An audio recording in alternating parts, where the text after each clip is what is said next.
हाय, मैं हूँ अमृता। मूवी की शुरुआत में हम जोहान्स को देखते हैं जो नॉर्वे का एक रिसर्चर होता है और उसका एक टीवी इंटरव्यू चल रहा था। यहाँ पे कुछ ही समय पहले गेरा नाम के एक टाउन में बहुत ही बड़ा भूकंप आया था और जोहान्स को उसी के सिलसिले में कुछ सवाल किए जाते हैं, जहाँ पे उसे पूछा जाता है कि अचानक आए हुए भूकंप का क्या कारण था। तभी जोहान्स बताता है ये भूकंप बहुत ही ज्यादा अजीब था क्योंकि भूकंप आने वाला है इसके बारे में हमें कुछ भी पता नहीं था।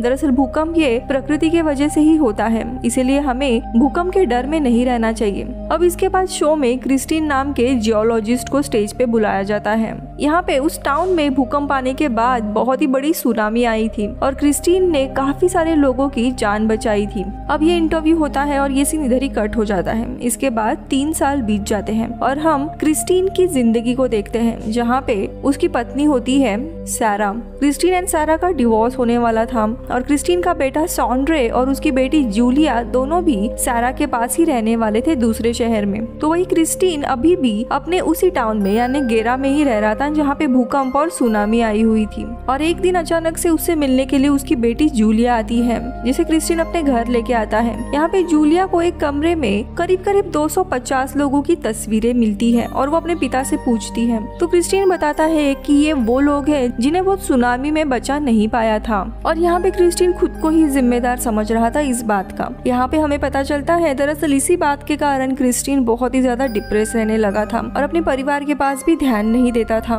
और धीरे धीरे वो ये समझने लगा था कि उसके वजह से किसी और की जान न चली जाए और इसीलिए वो अपने फैमिली से और भी दूर रहने लगा और इसी के कारण उसका और सारा का डिवोर्स हो गया था। अब अगली सुबह क्रिस्टीन जूलिया के ना चाहते हुए भी उसे अपने माँ के पास वापस भेज देता है क्योंकि उसे डर लग रहा था कि उसकी गलती के कारण जूलिया की भी जान चली न जाए। अब अगले सीन में हम ओस्लो नाम के एक टनल को देखते हैं जहाँ पे कोनराड नाम का एक जियोलॉजिस्ट कुछ रिसर्च कर रहा था, पर तभी टनल की जमीन हिलने लगती है और देखते देखते वो पूरा टनल गिर जाता है। जहाँ पर टीवी पर क्रिस्टीन टनल के गिरने की खबर देखता है जिसमें 2 लोगों की मौत हुई थी और उसी में कोनराड भी मारा गया था जो कि दरअसल क्रिस्टीन का ही दोस्त था। वही अपने कलीग की मौत का खबर सुनते ही क्रिस्टीन बहुत ही ज्यादा हैरान होता है और वो एक पार्सल खोलता है जिसमें कोनराड ने उसे कुछ दिन पहले भेजा था, जिसके अंदर से क्रिस्टीन को कई सारे आर्टिकल्स मिलते हैं। साथ ही क्रिस्टीन को कोनराड का लिखा हुआ एक रिपोर्ट भी मिलता है जिसमें लिखा होता है कि दरअसल सन 1904 में ओस्लो इस शहर में 6 मैग्नीट्यूड का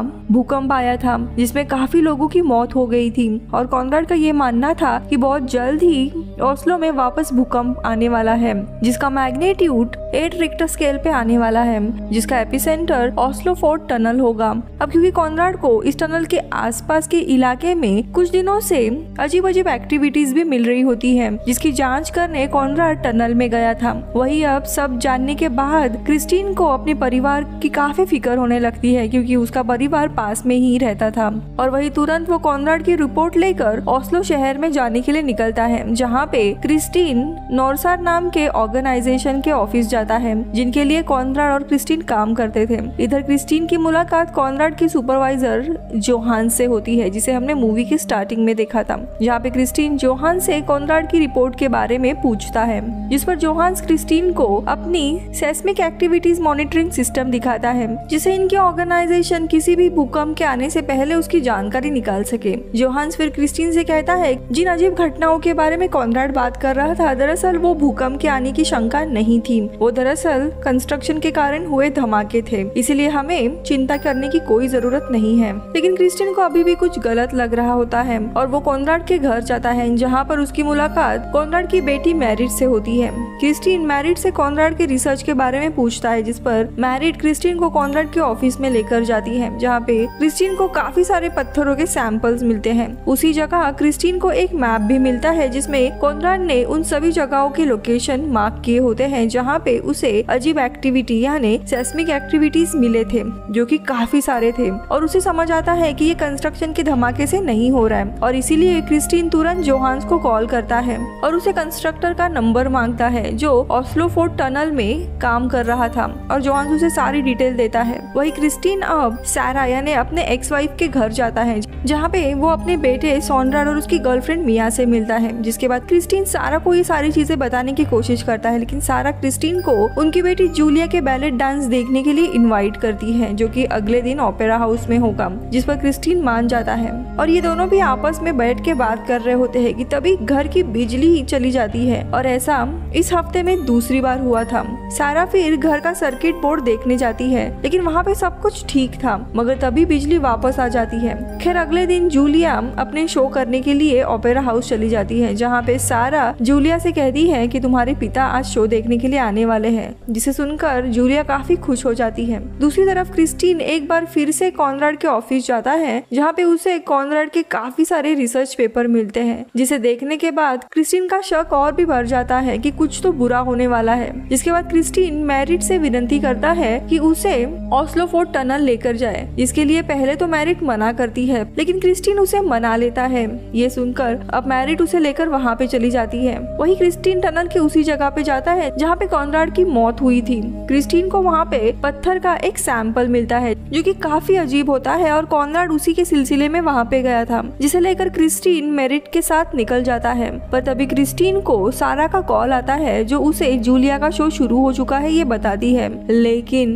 तभी अचानक से ओस्लो के नीचे की जमीन अब कमजोर हो चुकी थी, और तभी पूरा शहर की अचानक से बिजली चली जाती है, जिससे तुरंत बाद वहाँ पे छोटे मैग्नीट्यूड वाले भूकंप आते हैं, जिसकी वजह से ओपेरा हाउस टूटने लग जाता है। मगर जूलिया अंदर किसी तरह बच जाती है, जिसे सारा बचाकर बाहर लेके आती है। इधर क्रिस्टीन ओपेरा हाउस पहुंच जाता है। तब तक सारा जूलिया को लेकर घर जा चुकी थी। इधर जोहान्स भी अपनी टीम के साथ ओपेरा हाउस के बेसमेंट में जाता है, जहाँ पे वो लोग एक टूटी हुई पिलर की जांच करते हैं। और तभी वहाँ पे क्रिस्टीन आता है और जोहान्स से इन सब का कारण पूछता है, जिस पर जोहान्स कहता है कि ओपेरा हाउस ऐसे जगह पर बना हुआ है जहाँ पे एक छोटी सी हलचल भी पूरे जगह को हिला सकती है, और आज जो हादसा हुआ वो इस खराब पिलर के वजह से हुआ है, जिसके कारण ओपेरा हाउस का कोर कमजोर हो गया था।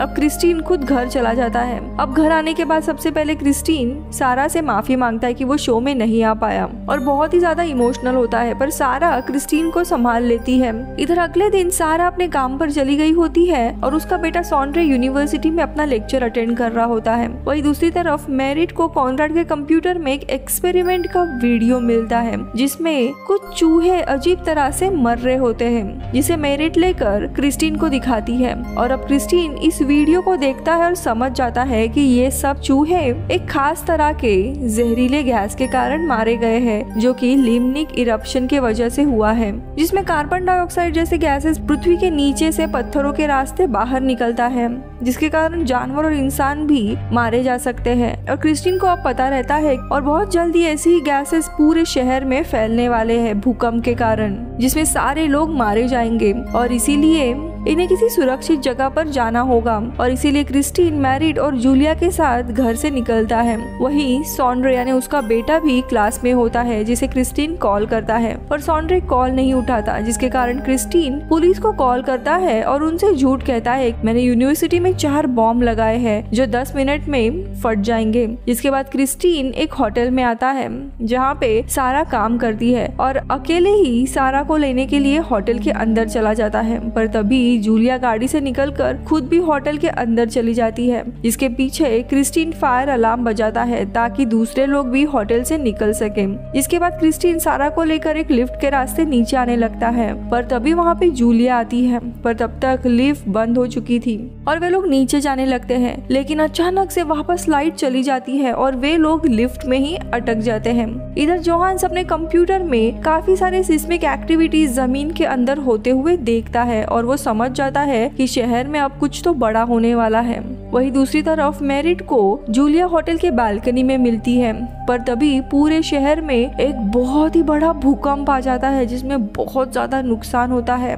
यहाँ पे मैरिट जूलिया को तुरंत अंदर लेकर जाती है, लेकिन तभी मैरिट के ऊपर सीलिंग टूट के गिर जाती है, जिसकी वजह से वो बेहोश होती है। इधर भूकंप के झटकों के कारण लिफ्ट भी नीचे गिर जाती है, जिसकी वजह से क्रिस्टीन और सारा बेहोश हो जाते हैं, जबकि उनका बेटा सॉन्ड्रे और उसकी गर्लफ्रेंड मिया भूकंप के समय टेबल के नीचे चले जाते जाते हैं और उनकी जान बच जाती है, लेकिन प्रोफेसर और कुछ दूसरे स्टूडेंट मारे जाते हैं। इधर मेरिट को होश आता है और वो जूलिया के पास जाती है, जहाँ पे उन्हें एक होटल वर्कर दिखाई देता है जो मलबे में दबी हुई रहती है, जिसे जूलिया और मेरिट बाहर निकालते हैं। वही क्रिस्टीन और सारा को भी होश आता है और वो दोनों भी लिफ्ट से निकलकर नीचे आने लगते हैं, लेकिन तभी वे लोग देखते हैं कि सामने वाली बिल्डिंग टूटकर होटल के बिल्डिंग पर गिरती है, जिसके वजह से होटल के ऊपर का फ्लोर टूटकर नीचे गिरने लगता है, जिसमें वो वर्कर भी नीचे गिर जाती है, मगर मेरिट खुद को और जूलिया को किसी तरह बचा लेती है। वही दूसरी तरफ सारा के पैर पर एक पत्थर टूटकर गिरता है, जिसकी वजह से क्रिस्टीन अब सारा को उठाकर ऊपर लेकर जाता है। वही थोड़े ऊपर जाने के बाद इन्हें 30th फ्लोर का लिफ्ट का दरवाजा खुला मिलता है, लेकिन ये लोग दरवाजे के दूसरी तरफ होते हैं। क्रिस्टीन फिर लिफ्ट के रस्सी के सहारे झूलकर दूसरी तरफ पहुंच जाता है, लेकिन जब सारा की बारी आती है तभी लिफ्ट की रस्सी टूट जाती है और सारा नीचे गिरकर मारी जाती है। पर क्रिस्टीन को जूलिया को बचाना रहता है, इसीलिए क्रिस्टीन हिम्मत जुटाकर वापस ऊपर चला जाता है, जहाँ पे उसे जूलिया और मेरिट मिलती है, जिन्हें लेकर क्रिस्टीन निकलता है। लेकिन तभी वापस एक झटका आता है, जिसकी वजह से जूलिया के हाथ फिसल जाता है और जूलिया नीचे गिरने लगती है, लेकिन क्रिस्टीन आकर जूलिया को एक तरफ धक्का दे देता है। पर जूलिया फिर जाकर विंडो पर गिरती है और तभी शीशा टूट जाता है, पर ठीक समय पर क्रिस्टीन आकर जूलिया को पकड़ लेता है, जिसके बाद पीछे से फिर मेरिट आती है और इन दोनों को ऊपर खींच लेती है और फिर ये तीनों होटल से बाहर निकल आते हैं। जिसके बाद मेरिट अपने पिता के ऑफिस जाती है, जो कि पूरी तरीके से तबाह हो चुका था, लेकिन मेरिट को अपने पिता के साथ उनकी बचपन की एक फोटो मिलती है, जिसे वो सुरक्षित रखती है। वही क्रिस्टीन, जूलिया और सॉन्ड्रे अपने पुराने घर यानी गेराइस टाउन में, जो उनका पुराना घर था, वहाँ पे रहने के लिए वापस आते हैं, क्योंकि ओस्लो शहर पूरी तरीके से बर्बाद हो गया था। वही मूवी के आखिरी सीन में हमें बताया जाता है कि पूरे नॉर्थर्न एल्फ यानी नॉर्वे में अब सबसे ज्यादा सेस्मिक एक्टिविटीज होती है और भविष्य में एक और बड़ा भूकंप नॉर्वे में आ सकता है, लेकिन ये भूकंप कब आएगा इसके बारे में किसी को भी पता नहीं है। और इसी सीन के साथ मूवी खत्म होती है। बाय।